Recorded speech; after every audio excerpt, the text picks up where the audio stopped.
they're trying to kill me. Just, imagine hearing that. That was Shannan Gilbert, 24 years old, on a 911 call, May 1st, 2010. Yeah, in the fog, early morning. And then her body wasn't found for, 18 months later. Just vanished. And then you jump forward, April 2nd, 2025, a courtroom in Suffolk County. Right, and the prosecution rolls in this big TV, they dim the lights. And play that scene from Jurassic Park, the one with the mosquito and Amber. Exactly. Then they turn to the jury and basically say, see, that's how we got him. That's how we got Rex Heuermann. Talk about courtroom drama. Wow. Just wild. So, okay, in this deep dive, we're going to follow that DNA trail, the real DNA evidence, not the movie stuff, straight into what might be the biggest serial murder trial we've seen in ages. Yeah, we've got quite a bit of source material here, articles, notes, research papers. And our goal really is to unpack it all for you. Pull out the key details, the evidence, the big questions around the Gilgo Beach case. Help you get up to speed quickly on what matters most. But it's not just Gilgo, right? Because this whole idea of finding patterns, seeing danger where maybe it isn't, that's playing out elsewhere too. Definitely. Like, what's happening up in New England right now with all those recent discoveries? People are seeing connections. So yeah, we'll look at that too. It feels like everyone's searching for the signal in the noise in both places. Exactly. So let's dig into these sources. We'll pull out the surprising bits, the context you need, and, well, maybe find a little dark humor to get us through. It's grim stuff. Right. Let's unpack it. Okay, so Long Island. This whole thing really starts, like, officially back on December 11th, 2010. Right. You've got Canine Officer John Malia and his dog, Blue. They're out near Ocean Parkway. Searching for Shannan Gilbert, who's still missing at this point. Yeah. And instead of finding Shannan, Blue starts barking, alerting near this thick brush, and they find a skeleton wrapped in burlap. Just, what, 23 feet off the road? Yeah, completely unexpected. Yep. And that was just the tip of the iceberg, really. Because over the next, 4 months, they find more and more. 10 sets of remains in total along that stretch. Women, a toddler, even an unidentified man. Suddenly, it's the Long Island serial killer. National news. Oh. Terrifying. And for years, nothing. Just questions. Who was it? Why? Then, boom. July 13th, 2023. An arrest.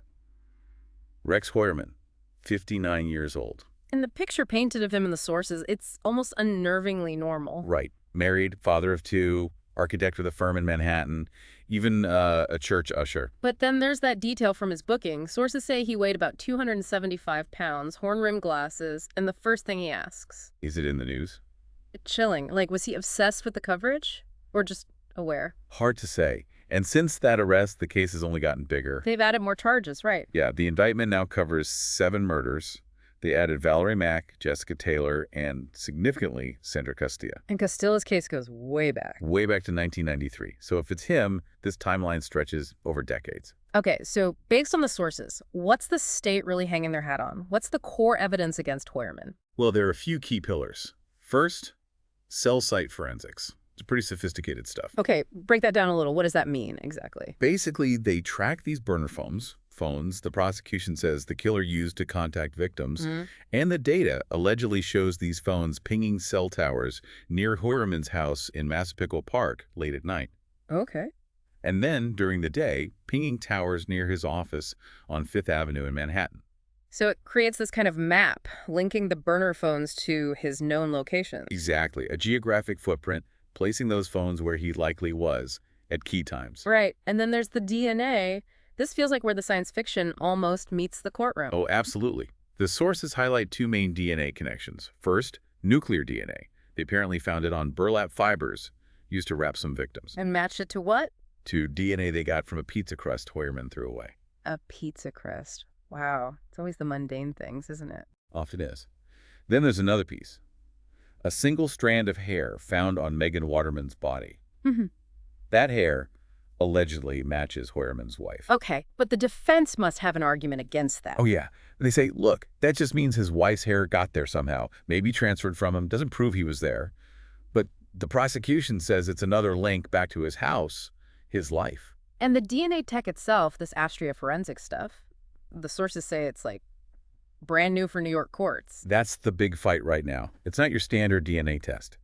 It's this complex nuclear DNA analysis, and it's undergoing what's called Fry scrutiny. Which means? Which means the judge has to decide, is this science generally accepted in the scientific community? Is it reliable enough for a courtroom? The defense is calling it junk science, basically. Magic. But there's a twist in the sources about this tech, right? Something about exonerations. Yeah, it's fascinating. The founder of Astri Forensics actually testified that this exact method has been used to exonerate 3 men already, nationwide. Whoa. So it cuts both ways. It could potentially pinpoint someone, but it's also cleared people. Exactly. It adds a whole layer to the debate. The state, though, they're using that Jurassic Park analogy, the amber that trapped this mosquito. Very evocative. Okay, beyond the physical evidence, the biology, there's the digital side. The sources mention a huge amount of data seized. Huge is an understatement. Yeah. 330,000 pages of documents. And get this, 85 terabytes of digital files. Photos, maps, search history from his devices. 85 terabytes, just a massive... It's an enormous digital footprint. And the prosecution claims his search history is damning. Things like searches for, why hasn't the Gilgo Beach killer been caught? If that's true. Wow, that suggests a deep, maybe obsessive interest in the case itself. Okay, let's shift to the courtroom now. Based on the timeline of the sources, what's the latest? This is late May 2025 we're talking. Well, things have been moving pretty fast, actually. Back on March 12th, the district attorney, Ray Tierney, came out and said the case was trial ready. Meaning the prosecution feels they have their case together, they're ready to go. Pretty much. And then April 3rd through the 15th, they had those really critical pretrial hearings, the Fry hearings, all about that Astria DNA technology. That's where the judge decides if the jury even gets to hear about that DNA evidence. Exactly. Huge stakes. And right before that, April 2nd, that's when they did the whole Jurassic Park clip thing in court. Yeah. Total legal showmanship. Made all the headlines for sure. It was a clear message. We're confident in our science. But the defense wasn't just sitting back, right? They made a big move, too. They did. On April 15th, they filed a motion to split the trial. They don't want all 7 murder charges tried together. They want 5 separate trials. What's the reasoning there? Their argument essentially is about prejudice. They worry jurors might hear evidence about one murder, maybe a stronger case, and let that influence how they see the other, potentially weaker cases. They want each case judged solely on its own merits. Makes sense from their perspective, but the prosecution wants it all together. Oh yeah. They fired back on May 8th. They want one big, sweeping trial. Why? What's their argument for keeping it together? They want to show what they call the killer's signature. They argue that trying all 7 cases together reveals this pattern of behavior, this consistent method over decades that points to just one person, Rex Heuermann. So fast forward to now, late May, what happens next? Everything's basically waiting on the judge, Timothy Mazzei. He's got 2 massive decisions to make, likely by mid-June, according to the source. Severance, 1 trial, or 5. Yeah. And DNA is the Astria tech, in or out. Exactly. Those rulings will completely shape how this trial unfolds. If he rules quickly and allows the trial to proceed as one with the DNA, well, we could see opening statements as early as September 2025. Things could move fast. Before we pivot away from Gilgo, I think it's really important, and the sources emphasize this too, to just pause for a second. Yeah. And remember, the people at the center of this, the victims, they're not just case file numbers. Absolutely. It's crucial. The sources remind us. Maureen Brainard Barnes, she was 25, a mother, loved improv comedy. Melissa Bartholomew, 24. She had a blaze tattoo, dreamed of opening her own salon. Megan Waterman, 22, from Maine, known for her vibrant personality, that raspy laugh. Amber Costello, 27, they called her cowgirl, loved horses. Valerie Mack, 24, a survivor of the foster system, really dedicated to her younger brother. Jessica Taylor, just 20, a poet. They even found some of her writings near her remains. And Sandra Castilla, 28, last seen back in '93. We have to say their names. It's so easy for the focus to shift entirely to the alleged killer, the legal drama, the science. Right, but these were real women with families, with hopes, with lives tragically cut short. Their stories are why this matters so deeply. Okay, so let's step back from Long Island for a bit. The sources shift focus now up to New England, and there's this sense of, well, unease described there. New numbers, new panic is how one source put it, for spring 2025. Yeah, it's pretty stark when you see the statistic they highlight. 12 sets of human remains discovered across Connecticut, Rhode Island, and Massachusetts. 12 in just 90 days. In just 90 days. The sources say that's about 8 times the typical average for that area in that time frame. Wow. Okay, any number like that is going to get people talking, regardless of the individual circumstances. Absolutely. And it's fueled by specific recent finds mentioned, like a body pulled from the Merrimack River in Hooksett, New Hampshire, just on May 12th. And they also loop in the earlier case the unidentified man found under the Mass Ave Bridge in Boston, August 2024. It's all getting lumped into this feeling of a cluster. But here's the real tension the sources point out. You have law enforcement state police in all 3 states saying very clearly, nope, no link, no pattern here. These are separate investigations. And yet, the public reaction online is completely different. Totally. That private Facebook group, New England Watch, focused on missing persons in these cases. It apparently exploded, gained something like 70,000 members in April alone. People are connecting the dots, whether officials say they're there or not. And this current anxiety in New England, it doesn't just come out of nowhere, right? The sources talk about how older, unsolved cases kind of feed into it. Exactly. They form this backdrop, this kind of regional lore of mystery and potential danger. Boston's vanishing men is a huge one. Right, the college-age guys found in the Charles River since, 2009? Over 10 of them? Yeah. And officially, the rulings are accidental drownings, usually after nights out drinking.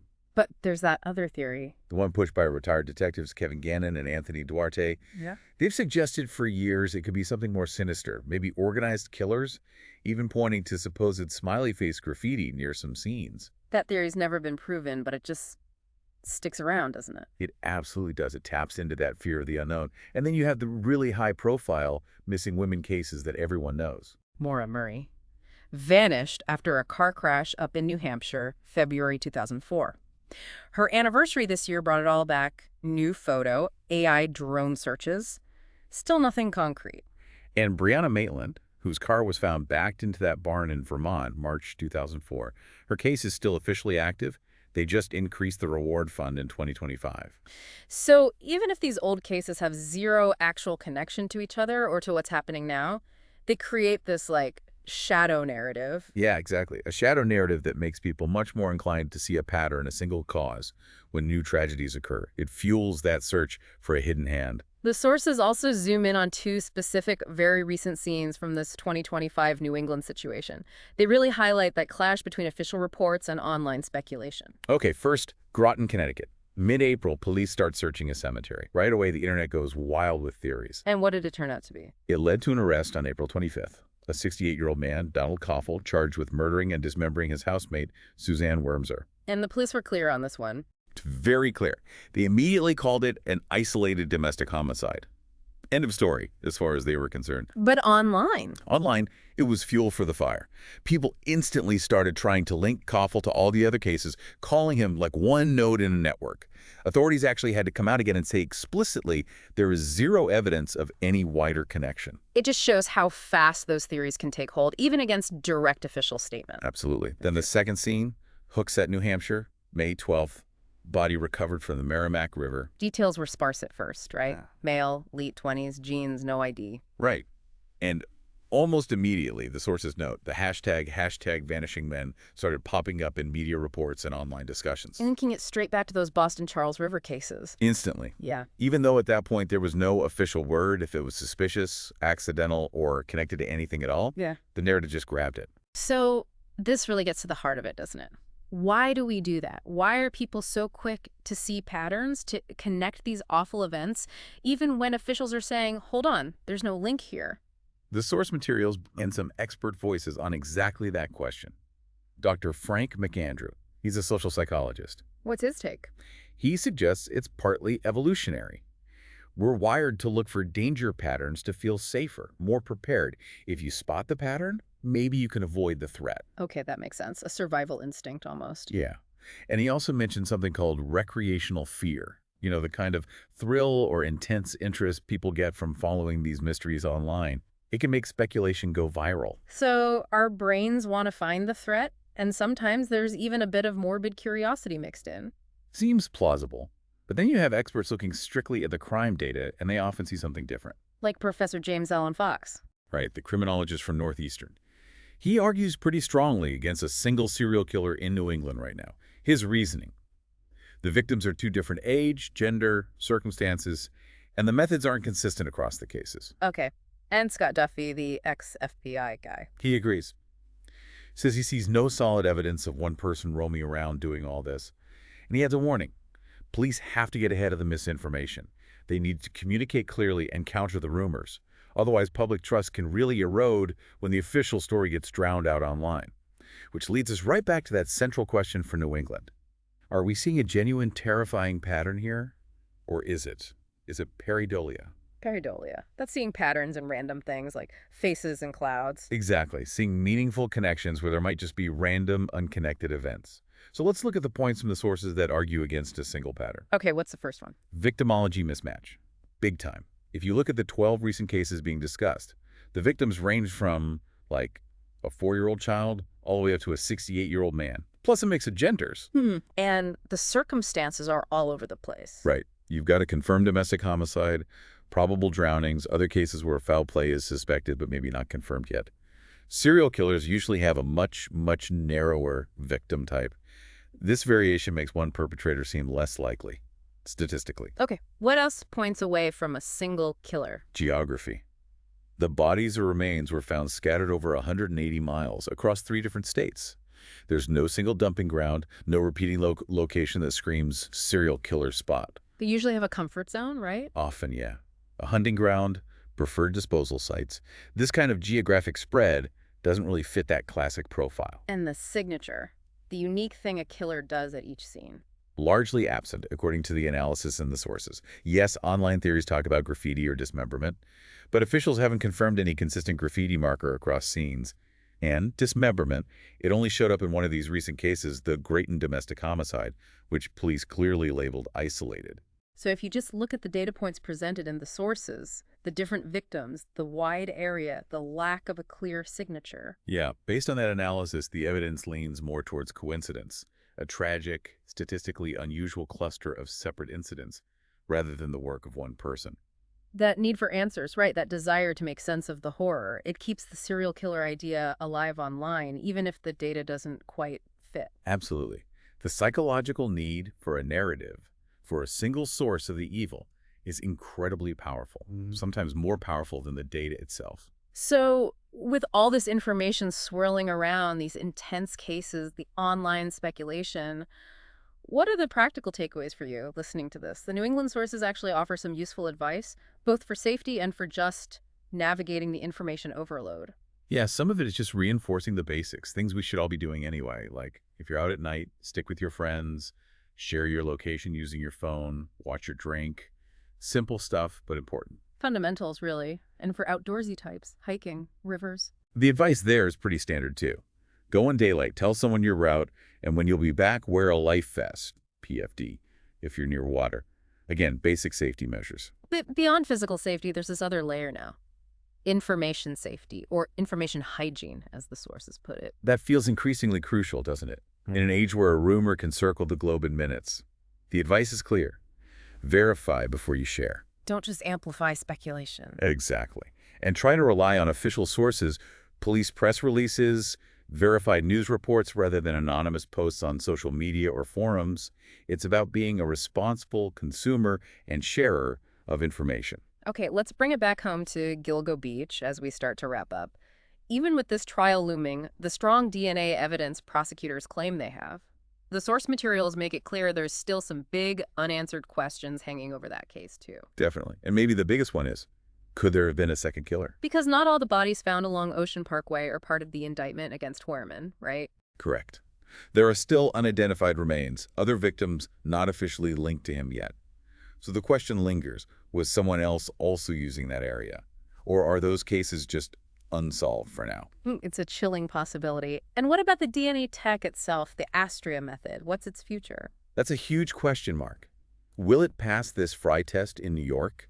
If it does, will it really unlock loads of cold cases using tiny or degraded DNA samples like proponents hope? Or will the defense succeed in painting it as unreliable junk science, maybe limiting its use in future trials, not just this one? The implications are massive either way. And then there's Shannan Gilbert. The woman whose disappearance started the whole search. Right. Officially, her death was ruled death by misadventure. The theory being she got lost in the marshland, panicked, and succumbed to the elements. But her family has never accepted that. Never. They remain adamant she was murdered, possibly by the same person or people responsible for the others. That fundamental question about how Shannan actually died it still hangs heavy over the entire Gilgo saga for many people. So this deep dive, it really throws into relief this fascinating tension, doesn't it? Between the hard physical evidence like we see being debated in Gilgo, Yeah, the DNA, the cell data. and then this very human, maybe primal urge to find patterns, to connect the dots, especially when faced with a cluster of disturbing events like we're seeing discussed in New England. It really does. Yeah. And underlying it all, you have the victims, the real people whose lives were lost. You have the fear that ripples through communities. And you have this profound human need for answers, for some kind of closure. Which brings us to a final thought, something for you to chew on after listening to all this. When we look at these situations, are we ultimately more afraid of the idea of hidden monsters, these single evil individuals causing widespread harm? Like a serial killer, yeah. Or is there maybe a deeper, more unsettling fear? The fear of just chaos, the fear that terrible things can happen randomly, without a pattern, without a single cause we can identify and stop. It's a tough one.